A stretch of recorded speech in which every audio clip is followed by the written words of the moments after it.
जोहार, पहचाना मुझे? मैं हूँ गणना प्रपत्र यानी इन्यूमरेशन फॉर्म। जैसा कि आप सब जानते हैं, झारखंड में एसआईआर की प्रक्रिया शुरू हो चुकी है और 30 जून से 29 जुलाई तक इन्यूमरेशन फॉर्म भरे जाएंगे। तो इसी दौरान मैं यानी इन्यूमरेशन फॉर्म आऊंगी आपके घर, वो भी डबल रोल में। नहीं, फॉर्म देखकर घबराने की जरूरत नहीं है, क्योंकि इस फॉर्म को भरना बेहद आसान है। तो चलिए अब मैं आपको बताती हूँ कि आप कैसे बिल्कुल आसानी के साथ अपना इन्यूमरेशन फॉर्म भर सकते हैं। मेरे सबसे ऊपर लिखा है मुझे आपके घर पहुँचाने वाली यानी आपकी बीएलओ का नाम और मोबाइल नंबर।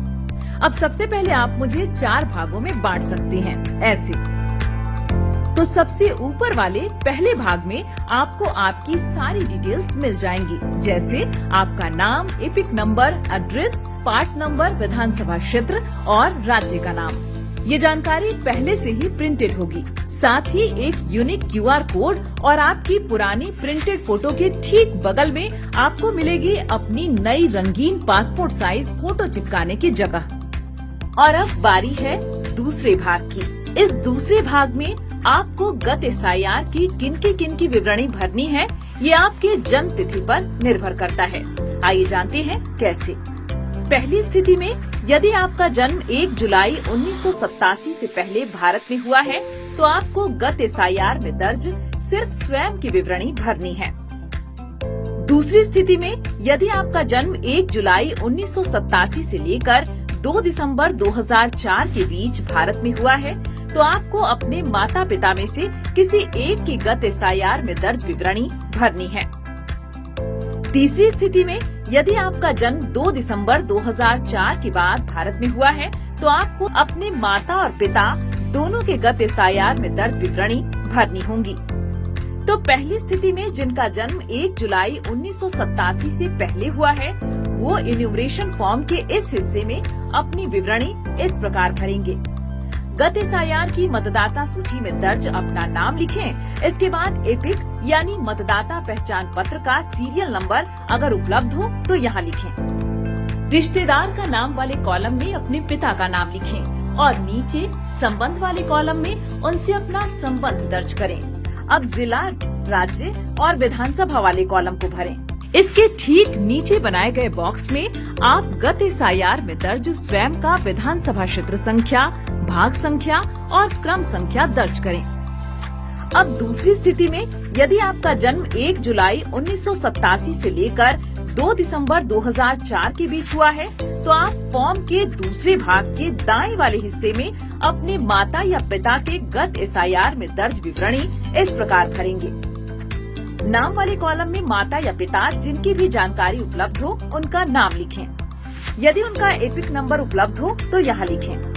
अब तीसरे कॉलम जहाँ रिश्तेदार का नाम लिखना है, वहाँ ऊपर नाम वाले कॉलम में जिनका नाम लिखा है उनके पिता का नाम लिखें। इसके नीचे वाले कॉलम में उनसे अपना संबंध लिखें। अब जिला, राज्य और विधानसभा वाले कॉलम को भरें। इसके ठीक नीचे बनाए गए बॉक्स में गत एसआईआर में दर्ज उनकी विधानसभा क्षेत्र संख्या, भाग संख्या और क्रम संख्या लिखें।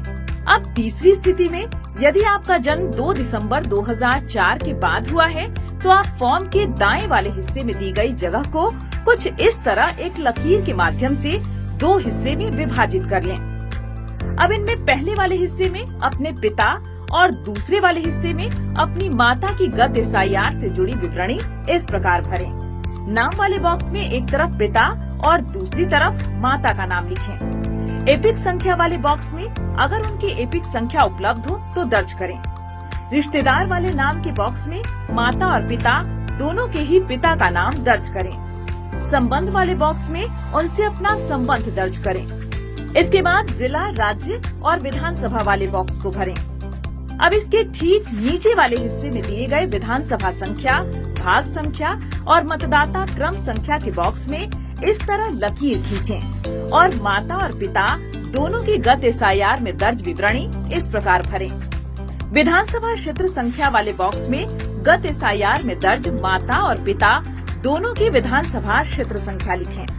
इसी तरह भाग संख्या और क्रम संख्या में गत एसआईआर में दर्ज माता और पिता दोनों की भाग और क्रमांक संख्या दर्ज करें। अब आते हैं फॉर्म के तीसरे हिस्से में। यहाँ आपको अपनी कुछ सामान्य जानकारियाँ दर्ज करनी होंगी, जैसे अपनी जन्म तिथि, यदि आपका आधार नंबर उपलब्ध हो तो यहाँ लिखें। उसके बाद अपना मोबाइल नंबर और फिर अपने पिता या अभिभावक का नाम, यदि आपके पिता या अभिभावक का मतदाता पहचान पत्र संख्या उपलब्ध हो तो यहाँ लिखें। उसके बाद अपनी माता का नाम लिखें।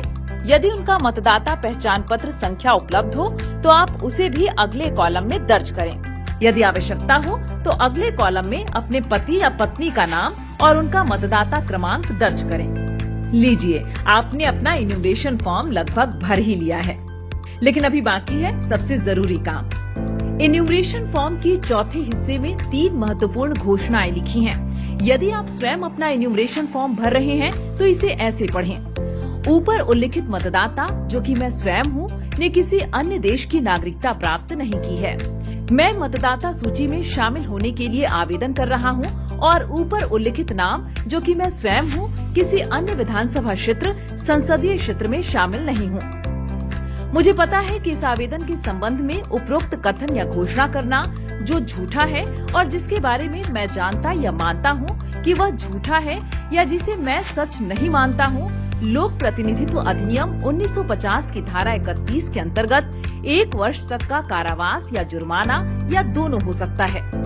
और यदि आप परिवार के किसी अन्य सदस्य के लिए इन्यूमरेशन फॉर्म भर रहे हो तो इसे ऐसे पढ़ें। ऊपर उल्लिखित मतदाता, जो कि मेरे परिवार का सदस्य है, ने किसी अन्य देश की नागरिकता प्राप्त नहीं की है।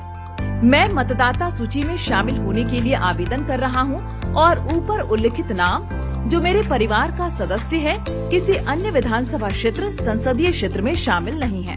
मुझे पता है कि इस आवेदन के संबंध में उपरोक्त कथन या घोषणा करना जो झूठा है और जिसके बारे में मैं जानता या मानता हूँ कि वह झूठा है या जिसे मैं सच नहीं मानता हूँ, लोक प्रतिनिधित्व अधिनियम 1950 की धारा 31 के अंतर्गत 1 वर्ष तक कारावास या जुर्माना या दोनों हो सकता है।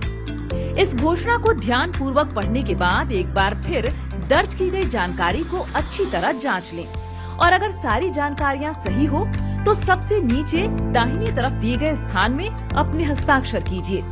यदि घर का कोई सदस्य अस्थायी रूप से अनुपस्थित हो तो घर का कोई भी वयस्क सदस्य उनका फॉर्म भर सकता है। लेकिन यहाँ ये बात ध्यान देने की है कि हस्ताक्षर करते समय मतदाता से अपने संबंध की जानकारी अवश्य दें। देखा कितना आसान है इन्यूमरेशन फॉर्म भरना। यही नहीं, इससे भी आसान है इन्यूमरेशन फॉर्म जमा करना। 2 प्रतियों में मिले इन्यूमरेशन फॉर्म को भरने के बाद एक प्रति बीएलओ को दे दें और दूसरी प्रति में इसकी रिसीविंग जरूर ले लें। रिसीविंग वाले प्रति को अपने पास सुरक्षित रख लें। बस हो गया। और एक बात, इन्यूमरेशन फॉर्म भरने में देर न करें। फॉर्म मिलते ही जितनी जल्दी हो सके इसे भरकर जमा करें। इन्यूमरेशन फॉर्म के साथ कोई भी दस्तावेज नहीं देना है। सिर्फ पात्र भारतीय नागरिक ही इन्यूमरेशन की इस प्रक्रिया में भाग ले सकते हैं।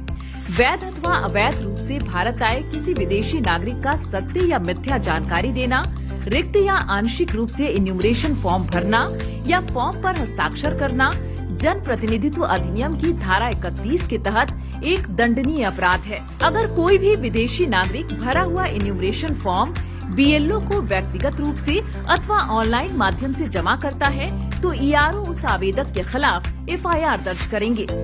विदेशी नागरिक इन्यूमरेशन फॉर्म न भरें और बिना हस्ताक्षर किए ही बीएलओ को तुरंत वापस करें।